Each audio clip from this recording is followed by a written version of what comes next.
Good morning, September 23rd. I'm Jim Check with Now Media, and the internet gods not very friendly with us this morning. We can't seem to get Ian live on here, so we've got audio, and we're hoping this isn't too clunky, but we shall see. Ian, can you hear me? I sure can. Can you hear me? Yeah, so let us know if we can hear you fine, if it's echoey and all that kind of stuff, and we'll try to stumble our way through this 15 minutes of going back and forth here, but yeah, the big theme though today, globalism versus nationalism, Canada at odds with America, Trump takes to the world stage, Carney looks to censor while Google admits to censorship pressures, stats tell a story that's hard to dispute, big tatch dodgers in the sights, liberals living in an alternate reality, canola growers want compensation, Trump admin links Tylenol to autism, Jimmy makes it back, but stations not buying in. All that and a lot more on this technically challenged Tuesday, September 23rd. But Donald Trump taking center stage, world stage actually. He showed up at the UN, and the escalator didn't work for him. As soon as him and Melania got on the escalator, it quit working. As soon as he got to the front stage there, the teleprompter didn't work. It's almost like the gods weren't in, well, maybe they just are against Donald Trump, and then the internet gods have decided that we as well should suffer. But Carolyn Levin put out that Trump was going to highlight a return to American strength in his speech, and then Fox put it out too. It was definitely not a very flattering speech for the United Nations. Trump said a lot of things that a lot of people in the world order or globalist order definitely not big fans of. We got a little small clip here. Let's play this. Purpose of the United Nations. The UN has such tremendous potential. I've always said it. It has such tremendous potential, but it's not even coming close to living up to that potential. For the most part, at least for now, all they seem to do is write a really strongly worded letter and then never follow that letter up. It's empty words, and empty words don't solve war. The only thing that solves war and wars is action. What is the purpose? There you go. I mean, he said that and many other things. He definitely came out against globalism. He talked strongly about the borders, about closing borders, and kind of went after Europe a few times, went after Europe for the open borders, went after Europe for buying Russian energy, and went after the UN for funding migration into the United States, went after the UN for not participating in the 7 wars he claims to have stopped, went after the UN on a big one, which is a UN globalist order thing, climate change, really went after them on climate change. Yeah, and wind. He went after China on wind as well, where he was just saying, it breaks my heart because I love Europe and I see the Europeans buying wind turbines and destroying their economies and simultaneously allowing in people from around the world that don't have any affinity for European civilization, basically, is what he, in his own words, said something like that. And then he was like, the Chinese love to produce wind turbines, but they don't love to use them. I'm not sure how accurate that is. They do have quite a bit of wind in China, don't they? But I think they prefer solar. So it's Solar is probably big. partly true as usual. Solar. But I mean, it was an extraordinary attack on, yeah, as you said, Russia, even Brazil. He started off by saying, I just met the president of Brazil for 20 seconds. And he's a nice guy and there's good chemistry. And then he proceeded to attack Brazil, which was quite funny. Yeah, Russia, China. Who else did he attack? Dear me. Basically everybody. And the UN itself. I think the UN just being a joke of an organization that, I mean, it's an old criticism of the UN. Just saying that it's a totally pointless organization that has basically been co-opted by the likes of Russia and China, who just block anything that they don't like through the Permanent Security Council. And I mean, it shouldn't surprise anyone to hear all this, but it's still quite interesting to see Donald Trump stand up there and just hold forth and try and attack everybody in the room at the same time. It's good TV, which is often true of Trump, isn't it? I think it really is the flag for, I mean, depending on how you look at this, the flag for globalism versus nationalism. And, like the left-leaning media obviously will be very pro-globalist, and then like the right-leaning media will be very nationalistic. And he did say that every country should protect its own culture and that. And I would say that was the general theme. And also one of the things that the UN adopted very well is the climate change stuff. That was because that was basically a lot of the policies are based on climate change out of the UN, because they sure don't do a lot on stopping wars. I mean, he made some really good points there, saying, like under the Biden administration, there are two major wars that are still going on started under that administration, and the UN has done very little. It's very, very silent on that. And then, like the UN can write some letters, including a letter to Canada on its immigration policies, and even linked it to modern day slavery. So, but the UN is, I mean, it's a fundamental question, isn't it? Like, what's the UN supposed to be? The previous incarnation of the UN was something called the League of Nations. I don't know if anybody can remember that old joke, but that's what completely failed to stop the rise of Japan and Italy and Germany in the 1920s and 30s. It failed to prevent the Second World War, basically. Then the UN was created. That was supposed to be better and more muscular and more kind of decisive in world affairs. Obviously, that hasn't really happened, has it? And the great sort of crisis of our time, or one of them anyway, Israel-Palestine, for so many decades now, since the beginning of this conflict, there's the UN, or at least since the 1940s, let's say, the UN has been trying to impose its will on Israel and Palestine and create some kind of two-state solution. Obviously, reality disagrees. Reality is something completely different to what the UN says should happen. And you do get people that go on about, the UN peace proposal in 1947 and things like that. It's like, okay, the UN proposed something, but then reality and on the facts on the ground were completely different. So what is the point of the UN, therefore? And then there's the unspoken, he didn't even say it, not really anyway, he didn't say it explicitly, but there's the unspoken truth about the UN. Its headquarters, it's not an accident that its headquarters are in New York City.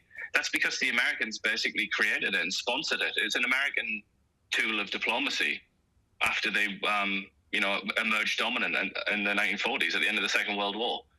Without the US, the UN is just even more of a joke. It's like, it already is a joke with the US. So it's kind of, what do you do? What do you do with this chaotic, dysfunctional organization? I mean, and now we're all talking about it, which is yet another Trump success, isn't it? He knows how to get people talking about what he's interested in talking about. Yeah, and he did really say that whoever is in charge of the teleprompter is in big trouble. I imagine they're probably going to do an investigation if this was done intentionally, because it's odd. As soon as he stepped onto the escalator just stopped. And then as soon as he stepped to the stage, the teleprompter stopped. And it was odd for sure. You can go to that next slide there. But he was very angry, wasn't he? Because he was saying, the First Lady, she could have been hurt. She could have been hurt. So he's obviously really miffed. I mean, it's well worth listening to this speech that he made, because it's really going to be in juxtaposition to what you're going to hear from the likes of Carney and Macron and the rest of them that are very much towing the globalist line. And you can look at what's happening in Canada, France, and the UK, and then look what's happening in the United States. And you can see the differences, and even in economies. And that's where the real stats, that's the second part of our theme here, is the stats don't lie. That's the thing, right? The talk is cheap, right? But here's Mark Carney, though. He also spoke. So let's listen in on Mark Carney. Your Excellency, Prince Faisal bin Farhan Al Saud. Since 1947, it has been the policy of every Canadian government to support a two-state solution for lasting peace in the Middle East. This position envisioned the creation of a sovereign, democratic, and viable state of Palestine, building its future in peace and security alongside the State of Israel. Over many decades, Canada's commitment to this goal was premised on the expectation that this outcome would be eventually achieved as part of a negotiated settlement. Regrettably, this possibility has been steadily and gravely eroded, including by the pervasive threat of Hamas terrorism to Israel and its people, culminating in the heinous attack of October 7th. The accelerated building of settlements across the West Bank and East Jerusalem and the soaring settler violence against Palestinians. Actions such as the E1 settlement plan and the Israeli government's contribution to the humanitarian disaster in Gaza. Le Hamas. Looks like there's no teleprompter for him either, or he doesn't know how to use it because he's reading from his notes. That's typical for Carney, though, to read through notes. He can always buy himself time if he doesn't know what to say as well, can't he? By just going, and it's pretty good. Oh, just the odd word in French. I would say it's a little bit disingenuous as usual. I'm not sure if Mark Carney knows anything about history, frankly.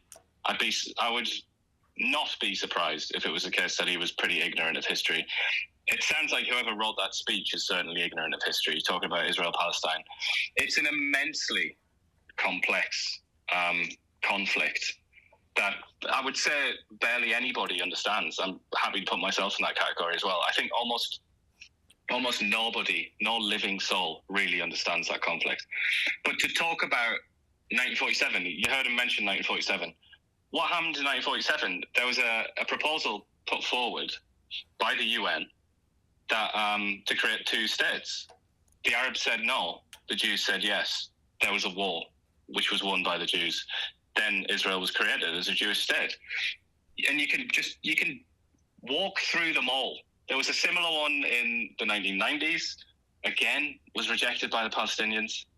You know, this is just so complicated, and that doesn't take away from the fact that obviously the Arabs or Palestinians or whatever you want to call them who live in that part of the world clearly have justified, frustrations with Israel and the rest of the world, including with Jordan and Egypt.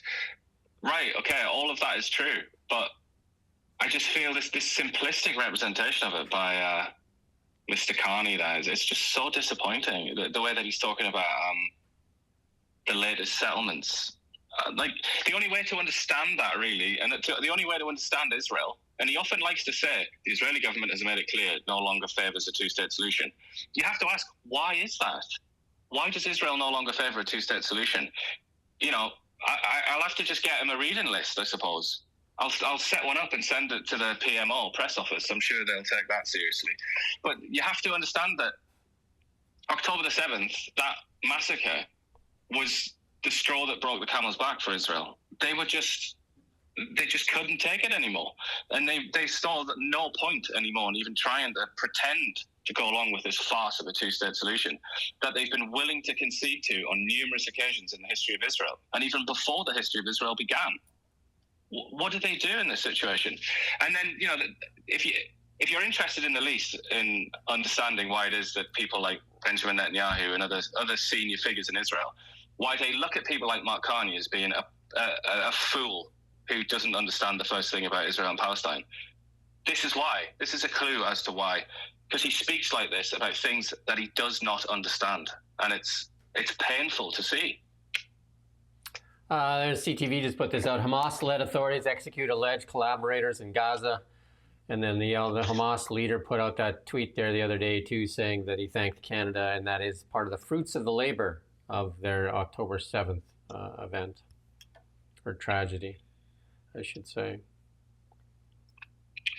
I mean, Hamas, I feel like you hear the word Hamas used quite a lot. A lot of people talk about it, like the Americans and the Israelis, but I feel like most people still haven't got a clue what Hamas is. Again, not to sound like some omniscient creature here, but I do have a familiarity with Hamas. Most people don't seem to. This is like bread and butter for Hamas, just going around murdering people.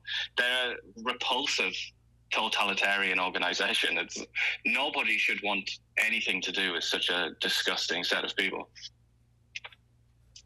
We're going to move on, though. Mark Carney, this is another clip here talking about social media here. Let's play this clip here. And one thing I'd impress upon the audience is that Canadians understand the need to, as we put it, to be masters in our own house. The country does not want to wake up and look on, all due respect, on Truth Social or X to see what the latest change is in U.S. policy, but wants to get on with what we can control. And that's a big part of the government strategy. So getting rid of barriers east-west, as you put it, barriers across the provinces, that alone, if it's fully done, we've done the federal part, but if all our provinces reduce their barriers, the estimates are that is a bigger return to the Canadian economy than the worst case trade outcome with the U.S. Now, one has a more immediate impact, and the other builds over time, but the orders of magnitude are clear. And that's before we do what we need to do, which is to double the rate of housing. We announced a new approach on housing 2 weeks ago, and the first projects that we have identified there scaled to around $50–60 billion of housing investment. The first major projects that I referenced in the remarks on new ports, new.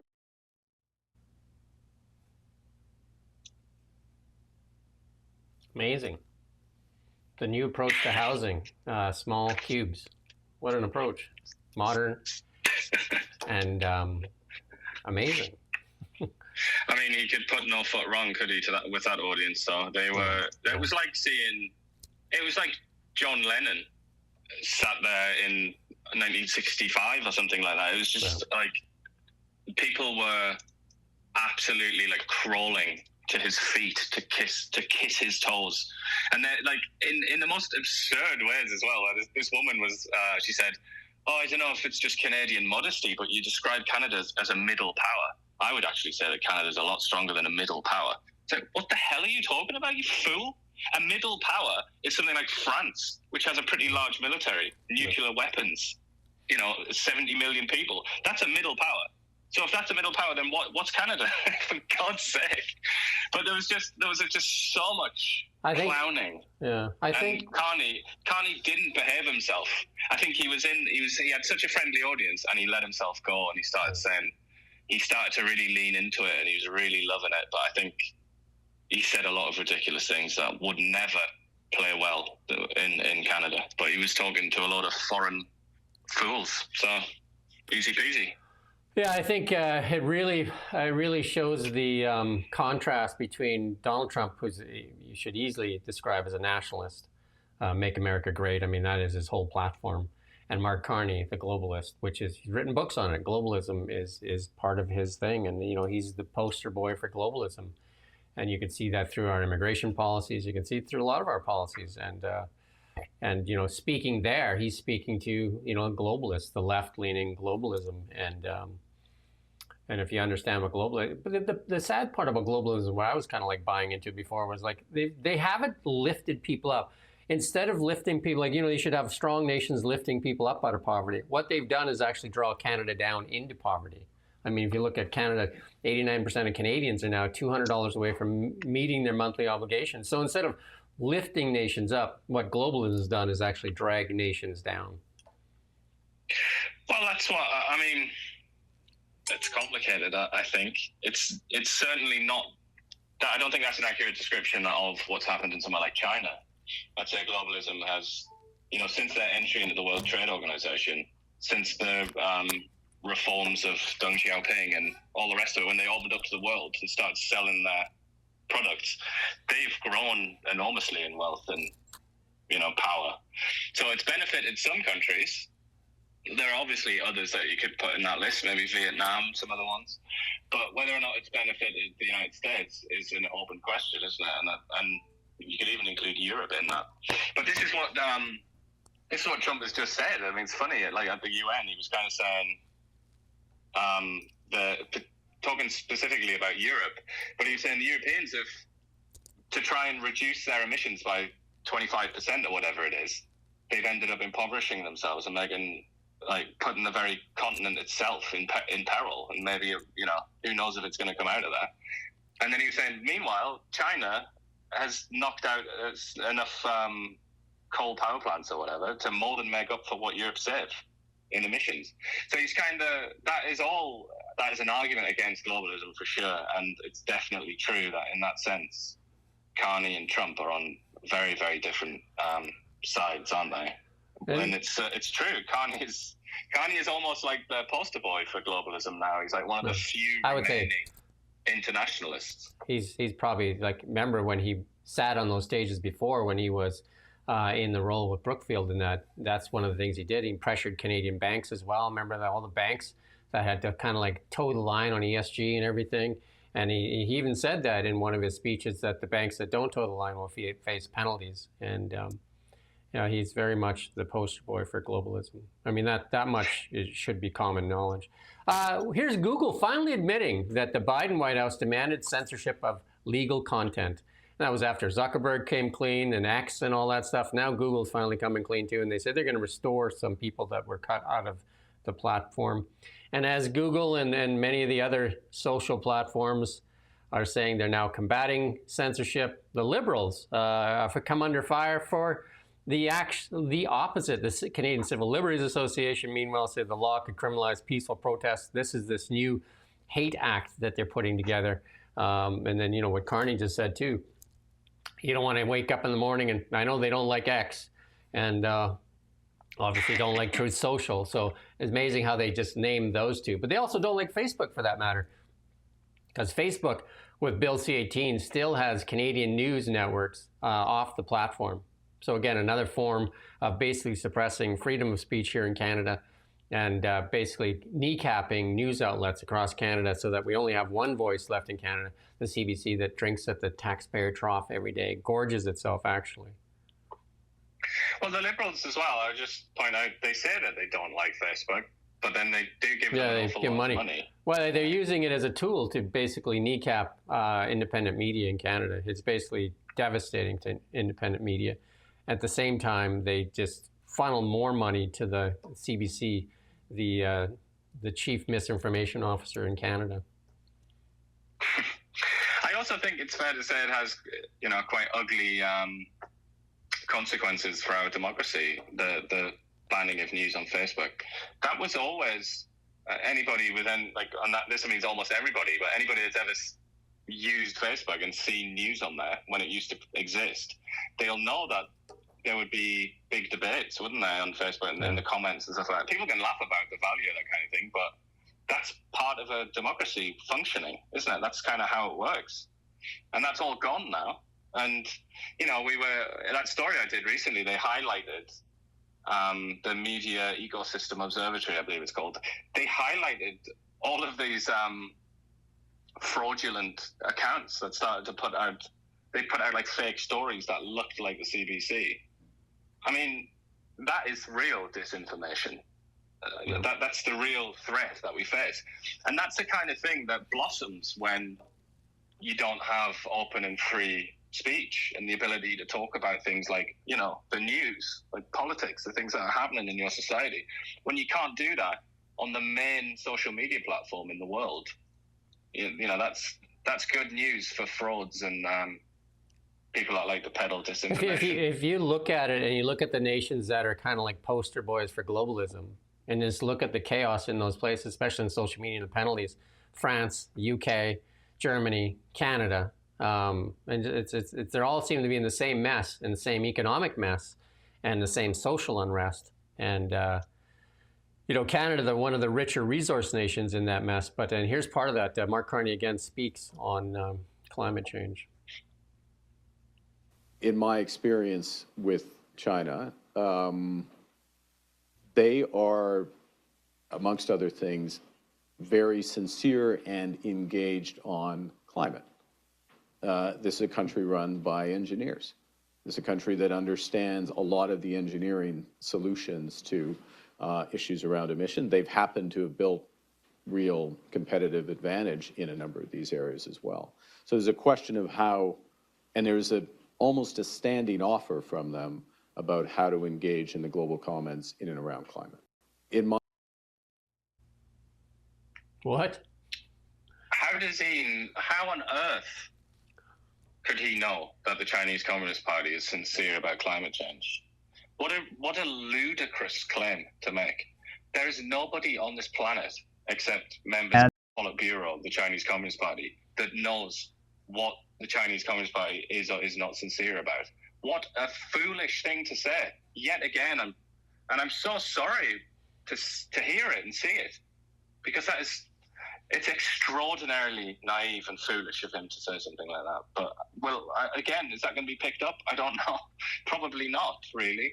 And it'll just be, if anything, the CBC will review this and say, a very tactful and diplomatic approach by Mark Carney to China. It's like, okay.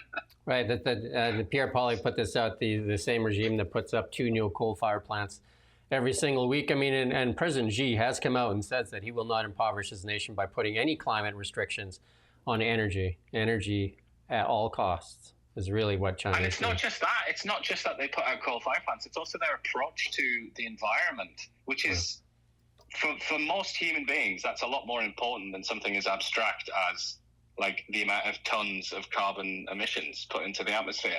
Like, things like trees and rivers and deserts and things like that. And the ocean. Those are the things that people really care about when they think about the environment. And China is, it has to be one of the world's most abused and trashed landscapes, because the Chinese Communist Party has just relentlessly and ruthlessly carved up the very beautiful landscape of mainland China, and this is everywhere. Even in the deserty bits like Xinjiang, where they've just blanketed it with all kinds of things like solar panels and quarries and things like that. Like, they just don't care. The idea that they're sincere about that is it makes me laugh, frankly. But when I think that Mark Carney might actually believe that, then it makes me want to cry. But if you sit there in a nice suit and you sit there comfortably and speak with authority, and then you have a media that peddles it out there, good things happen. Can you imagine if Mark Carney was wearing like a white vest and some jean shorts and had a "Make America Great Again" cap on and a Louisiana accent or something, but said exactly the same words? It wouldn't fly, would it? There's a lot to that, what you've just said about his appearance, and he's kind of dapper, and even the way that he does the cheeky little smirks as if he knows better. And it's like, and you know that he knows better, but he's playing along with you because he likes you, kind of thing. It's it's a show, isn't it? You have to actually listen to what he's saying and think about it on those terms, rather than what he's wearing or how dapper and sophisticated he might look. It'll be interesting to see how the media spins this in the next couple of days, because one of the things Trump did talk a lot about was the open borders, and he's closed the borders. Remember, Biden said he was trying to close those borders for everybody, needed Congress, whereas Trump, I think, closed them almost immediately, and they, basically sealed them. And I think both sides concede that the borders are now shut in the United States. And then to find out that the United Nations was actually funding migration in the U.S., that would almost seem like, like they were welcome to do that from the prior administration, or were trying to undermine the United States in general.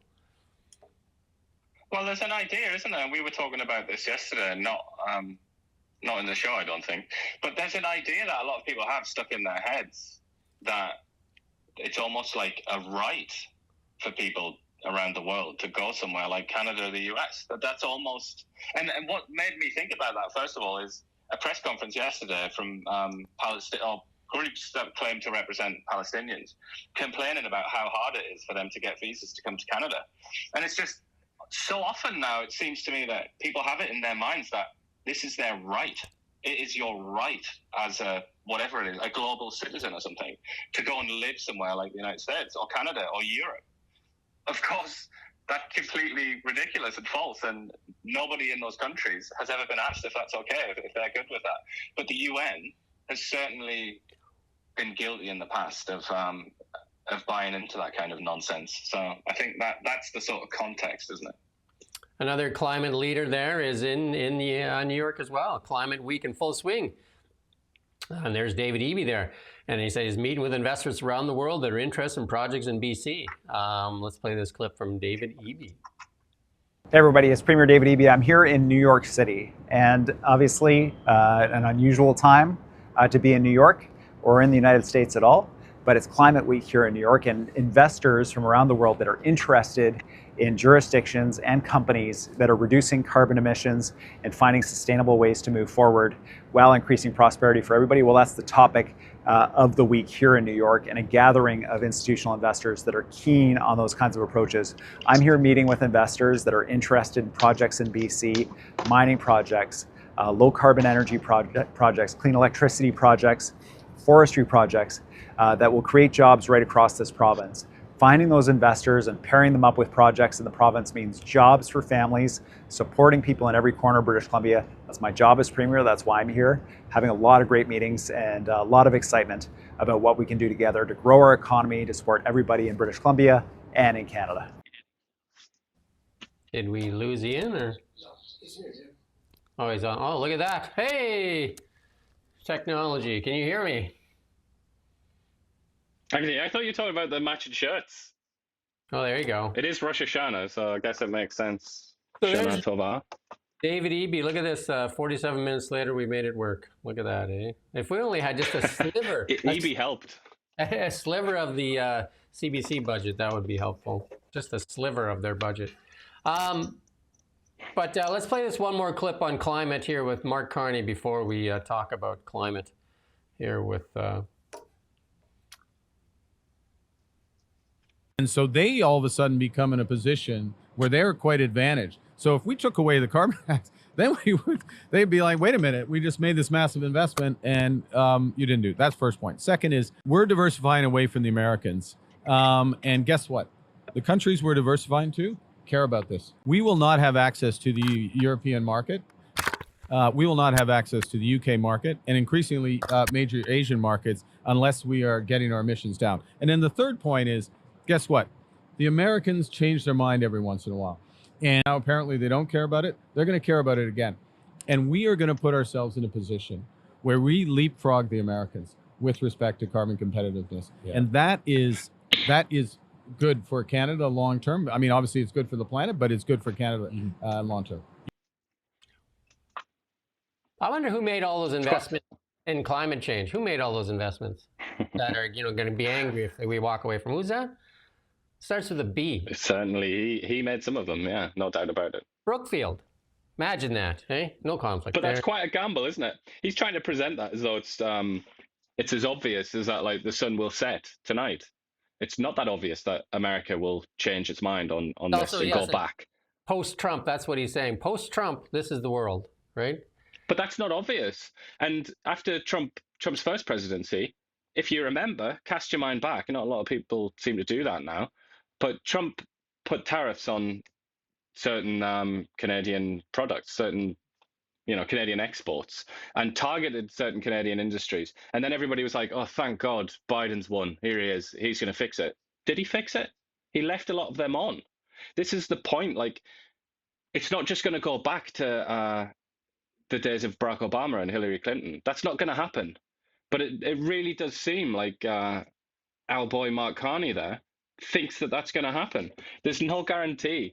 And then the other thing that I feel he's so naive about, or you could argue that he's being naive anyway, he should defend this argument a bit more robustly, is this plan of going to Europe, because the Europeans care about climate change, therefore we should go and trade with them and they'll give us the better deal.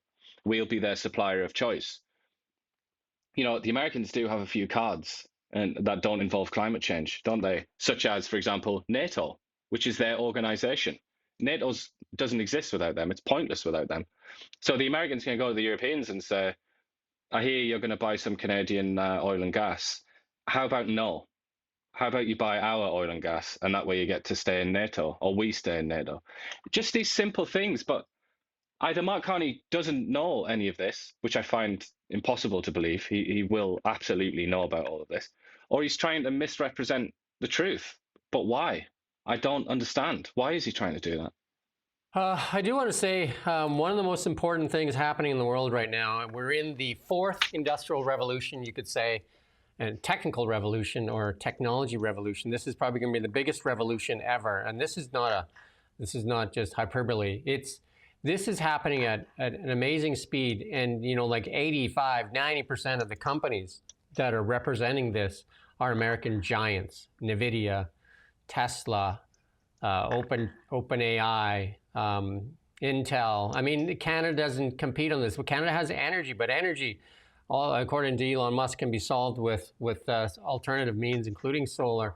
So Canada needs to play its cards while it has those cards, and we are nowhere near. And we're going to play you a clip later about this, of where we fit in this global order as far as it goes, and people will go to the United States and will listen even more so with what's happening in AI. They have tremendous advantage, and you talk about NATO, huge advantage. But the biggest advantage they have right now is the technical leadership, technology leadership. Like, make no doubt about it, technology leadership is going to trump everything. And I use the word Trump in there. And then Mark Carney talks about climate change, but that's not what Canadians want. Look at that. Here's a poll put out by that says Angus Reid, most Canadians want oil and gas projects. Oil and gas projects. Obviously, the CPC, people that vote CPC greatly want it. But even look at the Liberals, though. Look at that.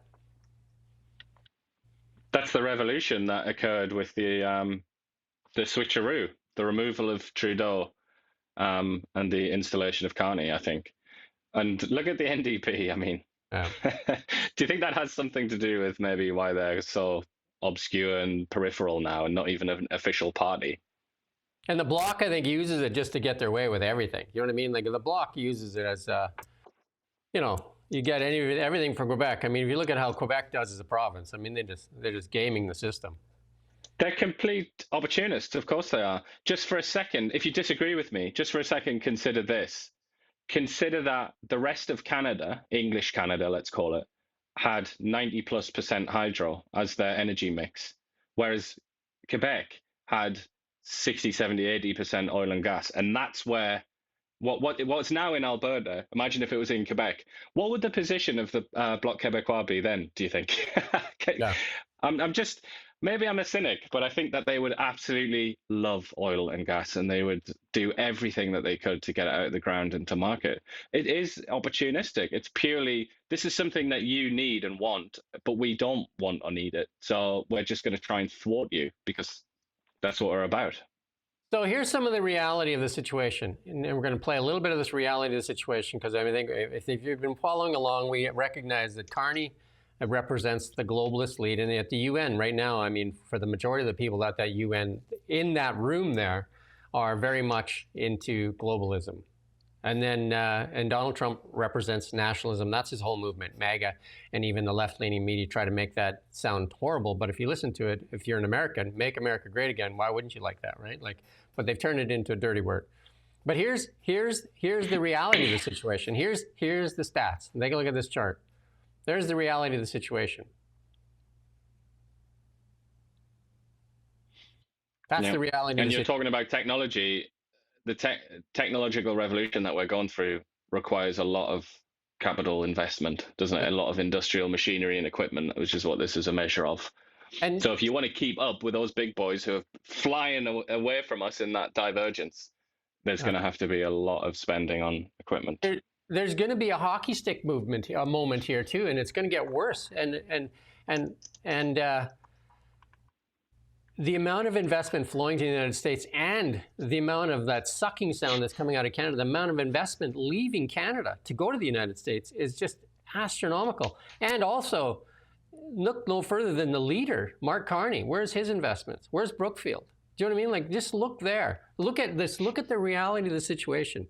And then you listen to the spin that you get told. And here's another one. Here's what's happening in Canada right now. Mark Carney is going to build, twice the amount of houses. Here's mortgage delinquencies in Toronto right now. See a problem? It's not good. I'm surprised by Vancouver, but the condos there are just like, the amount of inventory going right now. They say they're going to build double. They can't even sell what's there. Yeah. But it's not like the demand isn't there. The demand is definitely there. It's just about the price, isn't it? It's about the bubble. And the economy, too, the certainty. And here's another photo op at the UN here, Canada and Turkey working together to evaluate our partnership in agriculture, economic growth. Again, Erdogan, big friend of the United States. You're not going to get them to go against America. Well, the Turks, I'm not sure they really are big friends of the United States. The Turks are just realists. They are like Henry Kissinger on steroids, the Turks. They just play realpolitik. And obviously, in the world of realpolitik, if it comes down to the US and Canada, they're not going to waste their time with Canada, are they? They're going to they're going to do business with the big boy.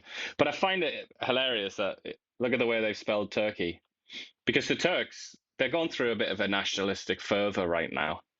Sort of sometimes has an Islamist tinge to it, but they insisted that they will no longer, or they demanded that English speakers no longer write Turkey as in the same as the animal, because they don't like the idea that it's the same as the animal. So they said, no, we're going to have it like this with an umlaut, Turkey, which is, and they just insisted. And then people who are of a slavish kind of mentality, like the Prime Minister's office, the media department that wrote this tweet, said, okay, my lord, as you wish.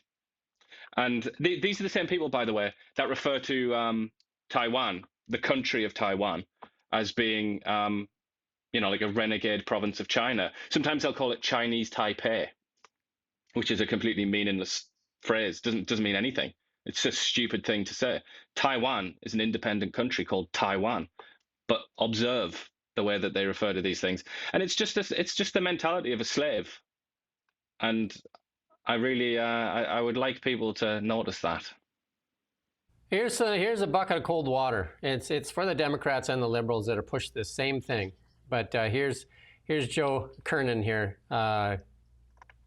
talking to Hakeem Jeffries, some people call him the dollar store Barack Obama. All I can tell you is that the inflation rate itself was 2.7% in the most recent read year over year, versus it got to a high of 9% under Biden. Stocks are at record highs. Unemployment is 4.2%. That's full employment. The GDP was 3%. The border is actually secure. We've got trade deals with EU, Japan, many more in the works, and trillions of dollars of foreign investment coming here. Iran's nuclear ambitions have been set back indefinitely. And I just wrote down a few things. So I just have to ask you, where is the calamity that you're talking about? And it almost seems like for Democrats, socialism is the answer to these problems. Or, I don't know, an end of democracy or something? We just don't get it.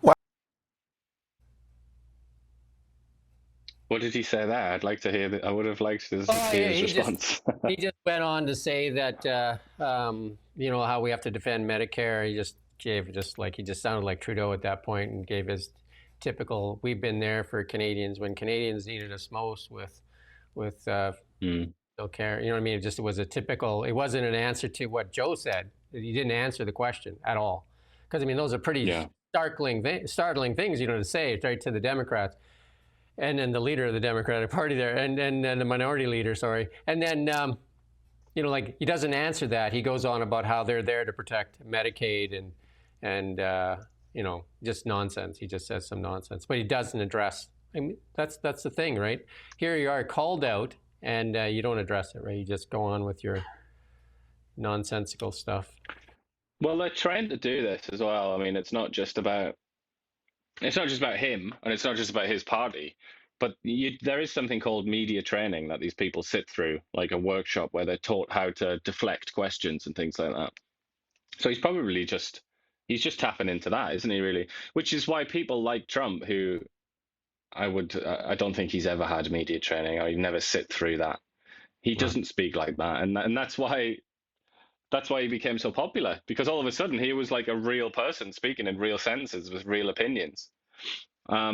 So I would advise people like Mr. Jeffries here to take a leaf out of Trump's book, start speaking from the heart, And I always say this, the financial markets speak more the truth than anything, because the financial markets can be a leading indicator as to what's going on. And right now, the stock market makes a new high almost every day, right? And if you look at the market, and the other thing that you want to talk about, the strength of the United States, you have to be oblivious, and including Mark Carney. He knows. He took Brookfield to headquarters in New York City. Why? To access the American capital markets. He said that himself. It's in the letter. So like one of the biggest strengths the Americans have is the American capital markets. Like there's no doubt about it. The capital flows. The heartbeat of the world for the economy flows through the United States of America. Like everybody that talks and tells you different things, they're full of shit. Sorry, I shouldn't have said that. But We're going to get banned off YouTube now. Well, hey, we got that thing today. It says they're not going to censor anymore. So there you go. Here's But yeah, I Pierre would just say about Poilievre. capital markets as well. That's not new. That's been going on for more than 100 years. The American empire, which really came into its own during the First World War, it's a financial empire fundamentally. That was what made it possible, because the British and the French and the Germans were stupid enough to be slaughtering each other in the First World War, and the Americans said, all right, well, to the French and British, said, we will prop up your countries at this level of interest. You know, we're the new big boys. And they basically, after that point, America became the prince of the world. And that hasn't changed. But the fact is, about Carney and Brookfield, it was a very, very cheeky maneuver from him, wasn't it? It was like, that was one of the last things he did before Never he called out skedaddled. either. Never called out by the And he just CBC. he did that, and he must have known when he did that, when he signed that letter, he must have known that he was going to become the prime minister. Oh, for sure, exactly. At that point. Yeah. So you have to ask that. Like he did that, he was out the door, then he's prime minister, and now as prime minister, if something similar happened, he would condemn it. It's just the hypocrisy of people like Mr. Carney is quite obnoxious at times, isn't it? Somebody pointed out here, give me liberty. Yeah. Can you imagine Canadian mainstream media like CBC or CTV playing that clip from Joe Kernan? Or even talking about some of those things? Absolutely never. Absolutely. Well, I can imagine them talking nonstop about the latest thing that he said about Tylenol or whatever. Like they like that, don't they? But they don't like the very the hard stuff, like the financial statistics. They don't like to hear about that. Want some more reality? Here's some more reality. Here we go. Right from Mark Carney himself. Here's some more reality. Oh, sorry, this is the other clip first. I'll play this clip here from Pierre, just for a minute, I think. Mr. Speaker, the Liberal illusion is now on a collision course with reality. See, the Prime Minister ran an entire election campaign promising to be the opposite of who he was, and to do the opposite of what he had been saying and writing and what the Liberal government had been doing for the prior 10 years. It wasn't just on this question of developing our resources, it was on questions of fiscal policy. He had obviously caused a massive inflation and housing crisis in the UK by printing nearly endless sums of money over there, and then came back here promising that he would spend less, a promise he promptly broke. He advised the Prime Minister in this country, Justin Trudeau, to do likewise, and then promised to do precisely the opposite. He argued that not only should there be a carbon tax, but that tax should be raised even further, only to promise that he would get rid of it, a promise that he is already in the process of breaking. And he had campaigned around the world to defund the energy sector, convincing financial institutions to stop loaning and investing to Canadian energy, and writing, and I quote, that he believed that as much as half of oil reserves, proven oil reserves, need to stay in the ground if we're going to get where we are, if we're going to get where we are. And he further said that it was a, quote, sensible decision to cancel the Northern Gateway pipeline. I think it is the right decision, he said. Those were his positions up until, about 2 months before he launched his campaign for Prime Minister, at which point he goes on and on and on. I think we've heard these arguments. But let's just hear it right from Mark Carney's own mouth on the AI, which is, hey, it's going to be the most important thing that happens in this technological or technology revolution that's going on. That's going to be bigger than the Industrial Revolution. Let's hear it from Mark Carney himself. We are a leading developer of AI, and our research universities are some of the biggest producers in volume of AI, computing, and quantum talent in the world. Unfortunately, most of them go to the United States. We are a leading developer of AI. I mean, I'd argue the point that we're leading, but but the ones that do kind of make it to the top, they go to the United States. Why? Yeah, and why is that? In part because of the tax regime. I mean, he talked a lot about Silicon Valley and how it's like this magnet for talent and all the rest of it. But part of the reason is the tax regime, because there's low taxes in most U.S. states. One of the speeches, and I didn't put it in here, one of the speeches he made yesterday, too, he said that come to Canada for some of the lowest, we just lowered the capital gains tax. I'm just like so disingenuous. You actually advised your government, Trudeau and Freeland there, to increase the capital gains tax. And then before it even could become law or whatever, you had it rescinded. So, but now you're selling it as that you lowered the capital gains tax. And as usual, just like the carbon tax, as usual with this iteration of the Liberal Party, it's only after endless, relentless screaming from the people, relentless objections to one of their policies, that they finally say, okay, we'll suspend it, or we'll maybe even abolish it entirely. But the damage is done, because even think about that. So the capital gains tax, the inclusion rate was 50%. And it jumped to 75, right? All of a sudden, what businesses want when they invest capital, what do they want? Certainty. So you changed it, and then you changed it back, and they're saying, like, what is this? What's next week going to look like? Yeah. Well, there's so many things like that as well. There's so much there's so much uncertainty at the minute in Canada, and it is strange to see Mark Carney going around the rest of the world telling them how stable and great Canada is and how everything's working well, and he wants to share some of that wisdom with the rest of the world. But it's obviously not the case, is it, at home? Again, something that I mention all the time, and I think is not getting enough press, is British Columbia's ambiguity vis-a-vis title, ownership of land, the most basic thing. If you want to have a successful economy or a successful country of any kind, you need to know that you can buy land and it's freehold and it's yours. For some reason, that's not even being talked about really anymore. It's certainly not on a national level. There's so many pots on the stove that are boiling over. And here's one of them. In a nation where outlets like ours that have an independent voice, obviously we're a little bit different than CBC and CBG. I mean, some people are trying to silence our voice and that too.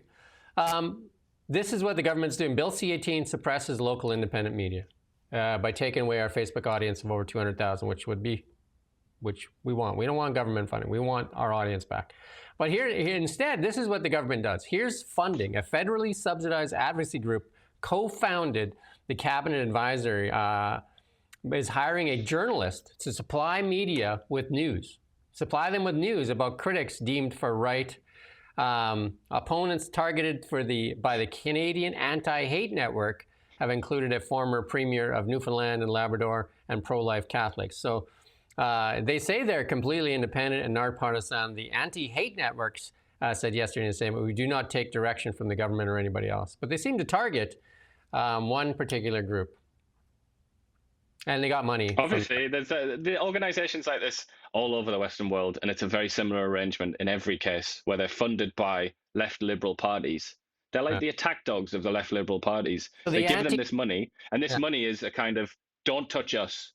It's kind of like, with the mafia. I can't remember what they call that, where you give the mafia money and they leave you, like protection money. That's it. So it's almost like protection money. They divert taxpayers' money to these groups, and they say, whatever you do, don't target us with your defamatory and inflammatory comments. And then they go off. They present themselves as like the Canadian Anti-Hate Network. That's like the Canadian Nice Flowers and Bumblebees Network. And then they go out and they do quite thuggish character assassinations of enemies of the people that fund them. The exact same thing happens in Britain. And there are numerous organizations like that in the United States. So they had since 2020, $908,000, almost $1 million in federal grants for this anti-hate network. Been going on so long. The Trump administration is wise to this, and a lot of the discourse about USAID was this kind of thing. Yeah. A lot, I mean, obviously people focused on like cancer research and all the like emotive subjects, but a lot of it was this. It was kind of defunding the enemies of the Republican Party who had been funded by the Democratic Party. Yeah. And, you know, here we are, like it's still happening. And we have one outlet that's looking at it, which is, All I you know, know, not a particularly large outlet either that doesn't get a lot of attention. yeah, I don't imagine the CBC is going to pick this story up. And here's another one. The Commons Finance Committee yesterday voted to investigate corporate tax avoidance through offshore accounts. The sponsor of the motion named who else but the Prime Minister himself as the best known user of the two-tier tax code. Imagine that, eh? Where did he have that head office? Wasn't it some Bahamas bike shop? Brookfield is one of Somewhere the in the biggest. Caribbean, yeah. Brookfield appears to have a heavy reliance on offshore-related party debt to reduce income tax obligations where profits are earned and shift interest income offshore into other tax-free structures, said the report. Brookfield's Bermuda base is Canada's largest alternative asset manager dodging global taxes. Carney dismissed the criticism of Brookfield's tax plan, and the arrangements followed the rules. And that's what he always says. He who creates the rules follows the rules and makes sure that the rules fit the needs. And then when they asked him, the reporter asked him, but is it ethical? His response, I'm no longer at Brookfield. What a great answer. And then the reporter in CBC says, well, there you go. That's all good. He's not there. And sounds good to me, right? Why should you ask more? And here's another one. A federal cap, this is from Holly Jones again, federal cap on oil and emissions will have very minimal impact, according to the Department of Environment manager yesterday that told the MPs. Yeah, of course, you know, it was considered to be a very minimal impact on the growth sector. Daniel Smith thinks otherwise, but yeah, according to the Department of the Environment manager, it's not really going to bother things much at all.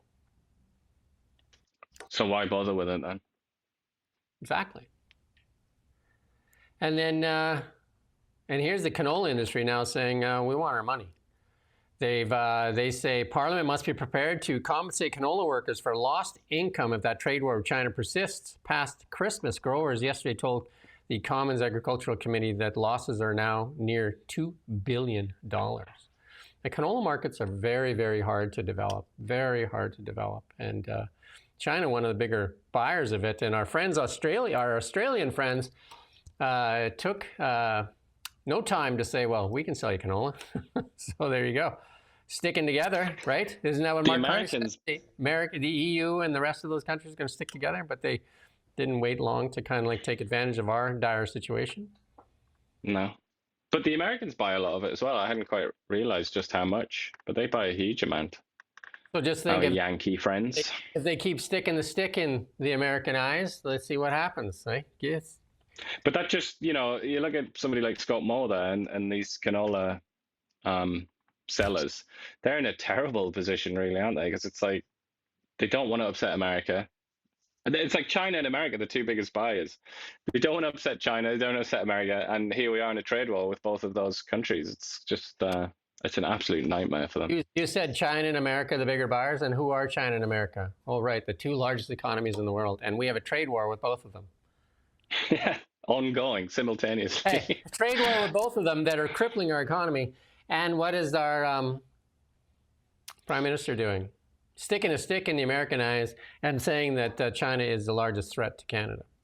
So, hey. But don't worry, we can go and do business with the French and the Germans. They're doing really well lately, I hear. This is from the food professor. New data, Restaurants Canada's latest report show that dining habits are shifting under the cost of living pressures.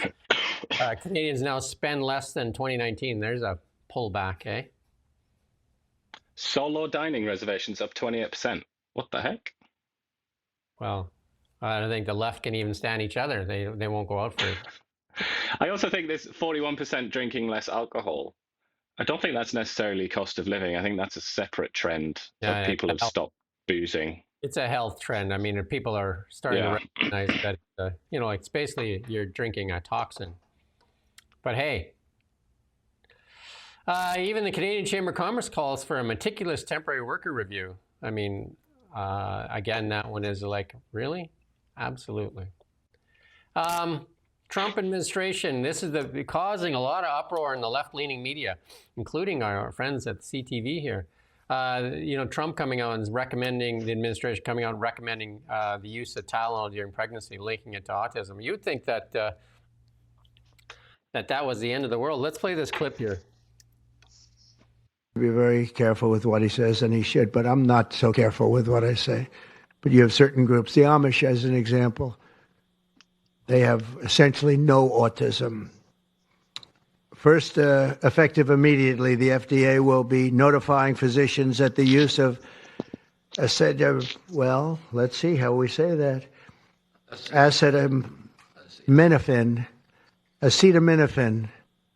Is that okay? Which is basically commonly known as Tylenol, during pregnancy can be associated. Even I can say that word. He sounds drunk. Maybe he's bringing up booze consumption single-handedly.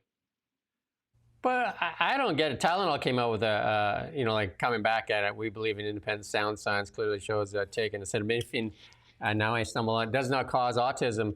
But there's no denying that the autism stats have gone through the roof, right? From 1 in 10,000 to now like 1 in 20 and stuff like that. Like there's something there.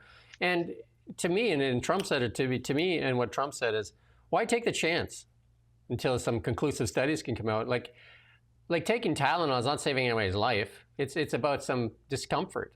Do you know what I mean? Like if you've got a headache, like there's other alternatives. There's natural medicines. If you eat better, lots of times a lot of your headaches and stress go away. But I mean, if you have to suffer through a headache for a few minutes as opposed to taking Tylenol that may be linked, I mean, come on, right? Like, I mean, well, this is only specifically about pregnant women. Yeah, and they can't take anything else. Like Tylenol was one of the only, as far as I'm aware, actually, it is the only painkiller that they can use when they're pregnant.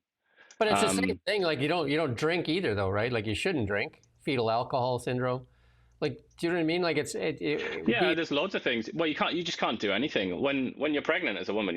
There's nothing you can do. You got to like constantly read and smoking cigars. If it says like not approved for women, but probably won't do you any harm, but still you dodge that as a pregnant woman. I even know some women that won't even get their hair done at that time. Like the bleaching their hair and stuff, because obviously a lot of that stuff leaches into your skin.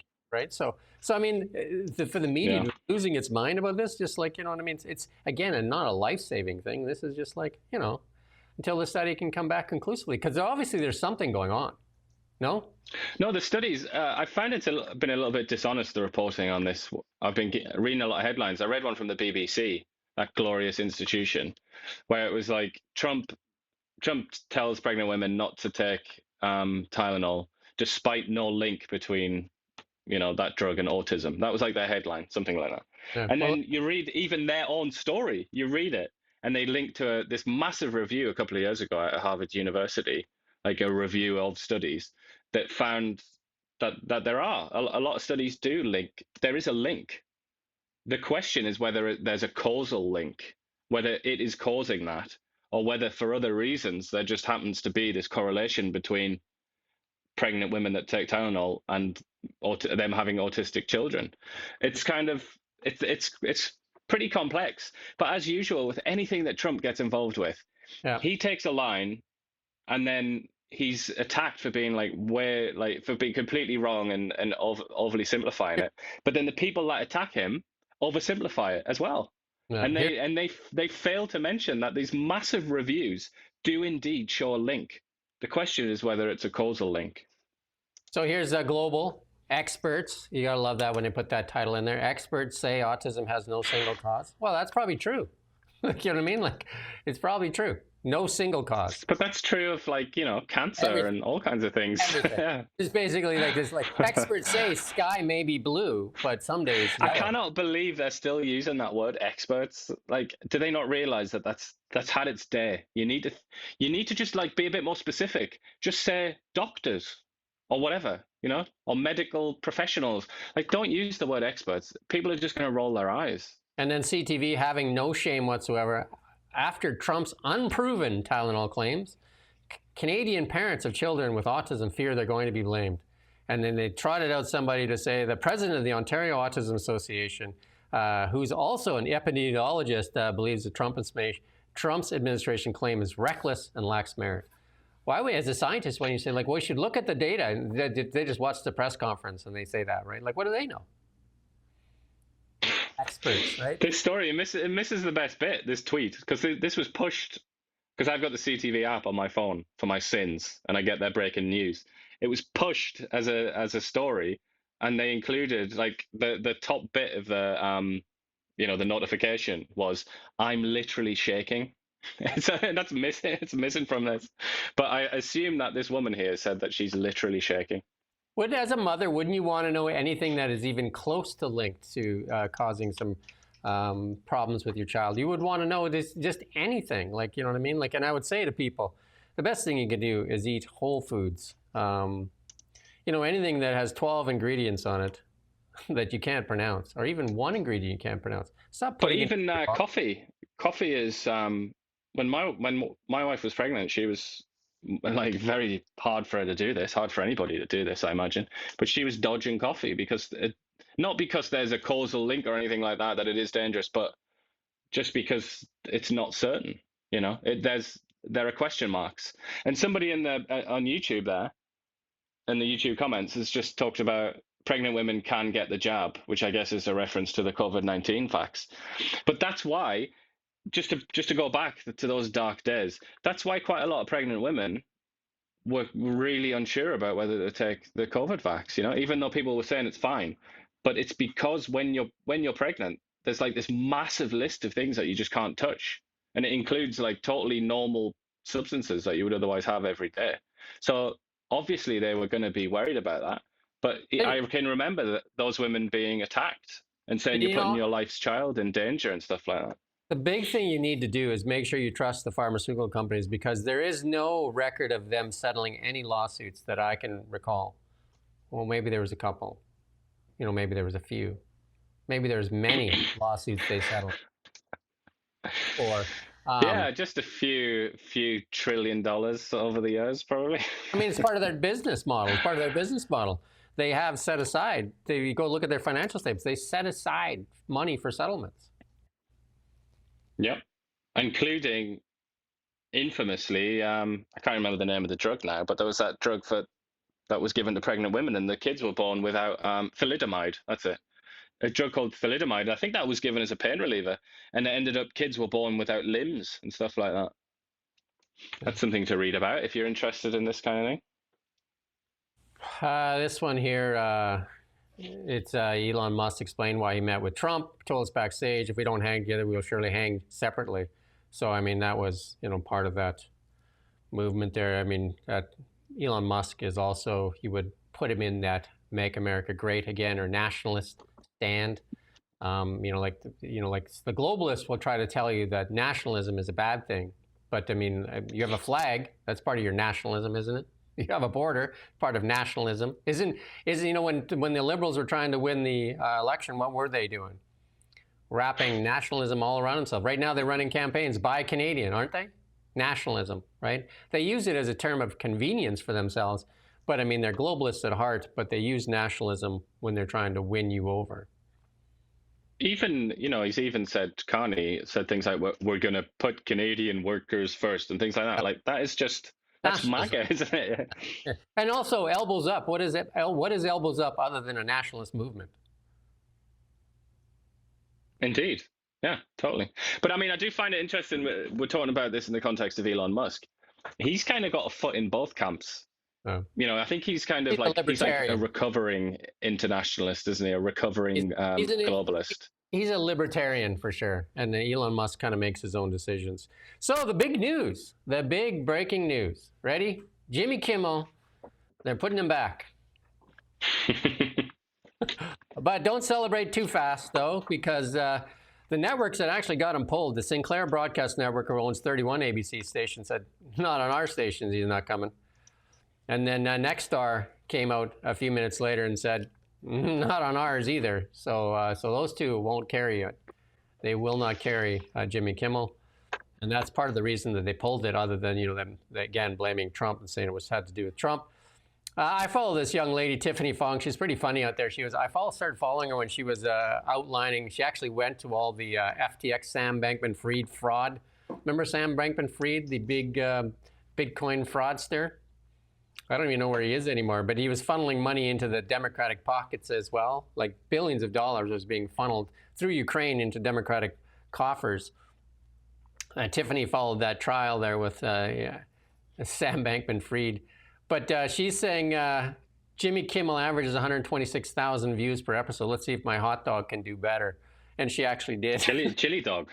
The chili I dog would got love more. to eat that chili dog.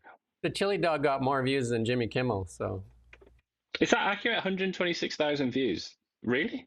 That sounds crazy. it's a very can't be low. real. It's like the lowest of low. It's the lowest rated talk show out there. But I mean, how many people watching? How many people watching television still, like have cable? And two, how many people are watching late night television? Because Jimmy Kimmel would appeal to mostly, like younger people, you would think. I don't know. Like, who does he appeal to? Left-leaning. I mean, it's very politicized, isn't it? It's like a political. It's a Democratic propaganda. Yeah, it's like an update from the Democratic Party newsroom almost, isn't it? It's a little bit like that, or like a PAC, a super PAC that supports the Democratic Party. It's just not interesting. And just to contrast it, we were talking about Letterman, weren't we, the other day? One of his videos popped up from, I don't know, the 70s or something, or the 80s, and it was Isaac Asimov. And it was just Letterman and Isaac Asimov talking about like science and space and all kinds of things. And it was like just so interesting. It was such a valuable conversation. And I was just thinking, like, you never get that now, do you? And if that was to happen now, it would be somebody like this Kimmel person interviewing the equivalent of Isaac Asimov, which doesn't really exist, but whatever, and trying to somehow say, oh yeah, what do you think of Trump and this Tylenol stuff, huh? What an idiot. And it's kind of like, that's why people don't want to watch that. They don't want to watch a partisan broadcast. They want to watch Isaac Asimov talking about space. Look at this. I used to like Keith Olbermann. I thought he was, like, say, 20 years ago, I thought he was kind of like smart and intelligent, but he's lost his bloody mind. And I guess CNN is actually getting the FBI to have a look at him because he's basically says, you're next. And he uses some other words there. But there's something wrong. That's what I mean. The left has lost its bloody mind. They're the party of violence. I mean, it's just like, it's absolutely wild. He was always a bit melodramatic, I thought, Keith Olbermann. But I do remember, it was during the Bush presidency, I think, wasn't it? I remember thinking, like, wow, this guy is, like, so fluent. He could speak, like, with such amazing fluency. But Stephen Smith, I watch him quite a bit now because he speaks pretty well too. And he goes, you got to listen to him on Kamala Harris, who's out there touring around on her book. Like she's peddling this book like it's like the gospel. Who cares what she has to say at this particular moment in time? I hope the book is successful. When you had an opportunity as the Democratic nominee for the presidency of the United States of America to address so many different issues, and instead what you did was go into protective mode. You wanted to show your loyalty or what have you, and then you lose the election. And what you want to do is point out all the reasons that you didn't win and point the finger of blame, it seems, in everybody else's direction instead of yourself. I don't think that she's going to have any support from the Democratic Party. I can tell you that much. And then you have to take into consideration the level of support that she had coming in. This is an individual that was, that was used to bypass what some would say the democratic process is. There was no primary. Yes, Joe Biden was awful during that debate, that June 27th. Yes, he ultimately stepped away in July. But if you talk to many people within the Democratic Party, they were talking about how this was all part of the plan, because had he departed significantly earlier, when we all saw slippage in him, as far as I was on a record a year earlier, seeing the slippage. Had he departed, there would have been a Democratic primary. She would have had to compete to be the Democratic nominee. And there were people who did not want her to. Well, I don't think she would win a Democratic primary then or now. Especially now, you know what I mean? We saw what happened when she was in a primary. She got absolutely demolished. The only shot. She's not a popular person. She's not a popular politician. She's not particularly likable. Yeah. And she also doesn't really particularly stand for anything. Like with Joe Biden, he's like, oh, he's no nonsense, pro-union. and he's from the kind of Rust Belt in a way, or he claims to be anyway, from Scranton, Pennsylvania. I would say like he had something. He had an obvious like brand and what he was. But Kamala Harris, it's like, who is this woman? Like, who does she actually stand for? And then on top of that, she's very like bitter. Or comes across very bitter, doesn't she? I think her goal, her mission in her life was, I want to be the president of the United States. That's it. Not, I want to do this, I want to do that, I want to serve my country. It's just like, I want that. That's it. And you know, like, I mean, what a different world it would be if she did win. But even look at this CNN reporting that Kamala Harris's favorability plunged since the election. And, you know, like I said, I don't think she'd win a primary. That's why she pulled out, you know, they were talking about running her as the governor in California as well, because Newsom can't run again. But I don't think she wins, and that's the end of her for sure. If she loses anything that she runs for, she's done. California, though, I mean, I don't know. You could put a paper bag up in California with the Democratic Party rosette on, and they would win. I think. Who was the last Republican? Was it Arnold Schwarzenegger, who wasn't really very conservative, and that was also 20 years ago. So I think she probably would. Sadly, for the Californian people, I think she would win. And there's some bits and bytes here. The Navy commander says Canada could end up with subs from 2 different companies. Is that Subway and from Mr. Sub, or where's so the force could end up with submarines supplied by 2 different companies. So that'll work out well, right? Because in parts will be twice as much. And I mean, the Vice Admiral Angus Topshee says the simplest option would be to have 12 submarines from one supplier. No, Sherlock, right? Yeah, you don't say. Angus Smith. Oh my God, who's running the show? But this way, because it's a Korean, one's German.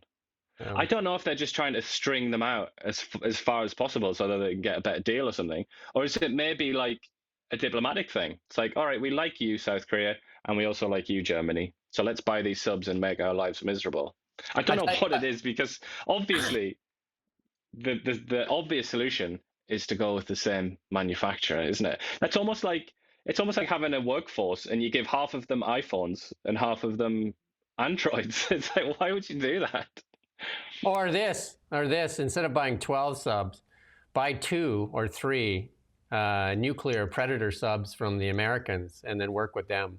Because, I mean, they're there anyway. You know what I mean? Like, you know, buy like the top of the line stuff, you know, as opposed to buying like they did last time at the UK garage sale. And now they're buying 2 different types of ones that, you know, they can't even. Your buddy, French President Macron there, got kind of kiboshed there. You got plebbed. You got said, no, not for you. Let's play this clip here from Macron. Who, guess who he calls? Who are you going to call when you're in trouble? Who are you going to call? How are you? Guess what?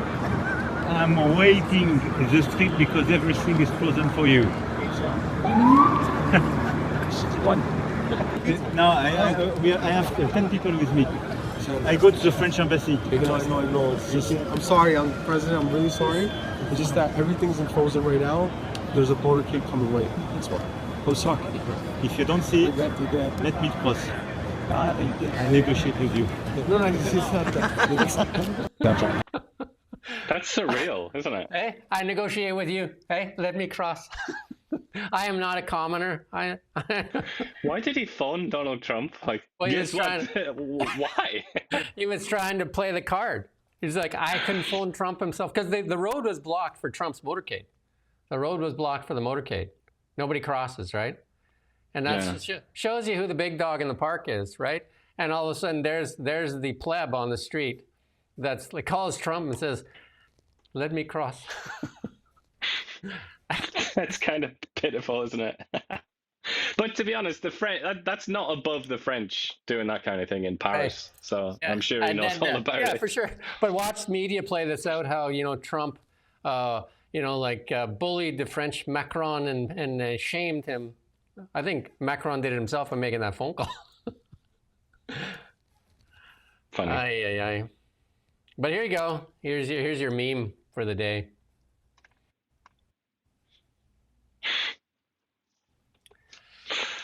And then I think that's like almost anybody with political convictions these days that could describe them.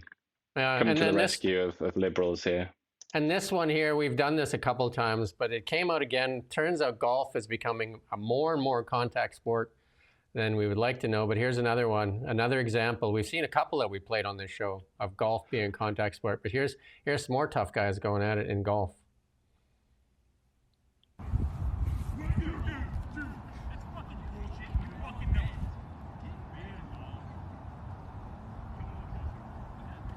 Oh my God.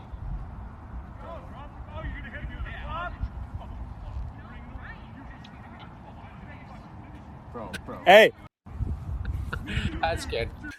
That was a real cheap shot.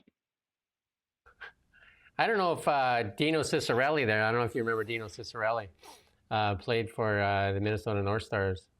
Or was that, maybe he was a Washington Capital at the time. I think it was a Washington, because he played for both those teams.